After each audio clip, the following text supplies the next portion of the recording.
Two European Catholic leaders issued an Easter message from the Polish-Ukrainian border asking for prayer and peace in Ukraine. Reverend Christian Krieger, president of the Conference of European Churches, and Cardinal Jean Claude Hollerich had a two-day visit to some of the facilities welcoming and supporting refugees fleeing Ukraine. During their visit, that is, they met with volunteers, plus lawmakers and other faith leaders.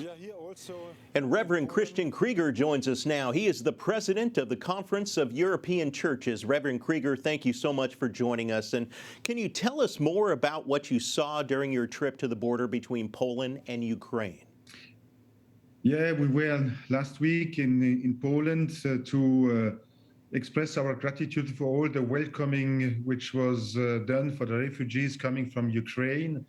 I was there with the president of the Commission of the Bishops' Conferences of the EU, and we saw how the full solidarity chain from the border, from the first welcoming of the refugees and just providing them with what they need to continue their travel, to the bus station in Warsaw, where they are welcomed and organized. And then we visited places which offers first accommodation, first help, any needs, food, hygiene, clothing, medical assistance, even things for pets and cats, etc. And then we visited also more permanent accommodation with Polish lessons for the refugees, etc. So it was very impressive to see so many volunteers from the church, from civil society, coming also some from the United States, just to help to show, yes, solidarity and to witness humanity for the refugees coming from Ukraine.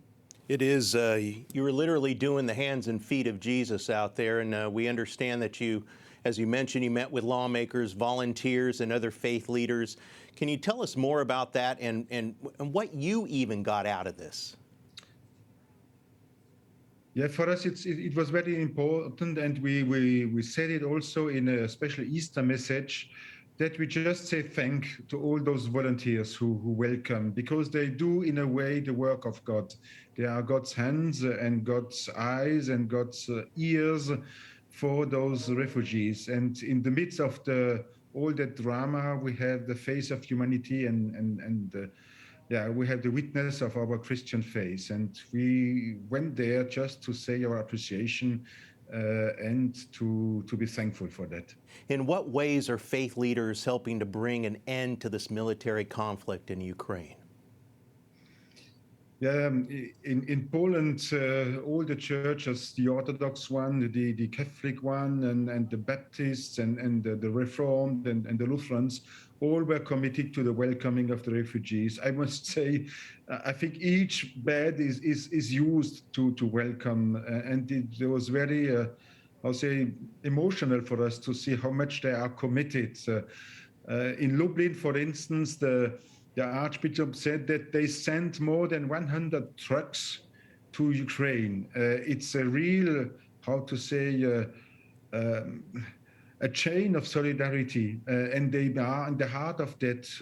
Goods are coming from all over Europe, and they just dispatch it to Ukraine. So I think they are very committed to show solidarity with the people remaining in Ukraine, but also to welcome those, to host them, to give lessons, to share what is possible to share. Many of the people are hosted also privately, and that's an issue, because if the war will last, it is perhaps very sensitive over time. And the second point, I can witness how church leader can act.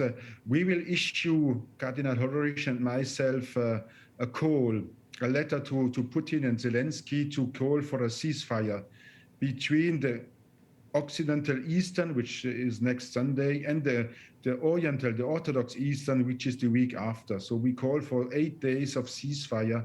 That's perhaps also an issue, just to say, let's people celebrate Eastern because it's in the heart of Christian faith, and perhaps it gives also a little bit rest for all those who are exposed to the bombing and leave being anxious for the life of their fathers, kids, or brothers and sisters. Well, amen to that, and may a shield of protection continue over you. Reverend Christian Krieger, President of the Conference of European Churches, thank you for joining us. Thank you very much.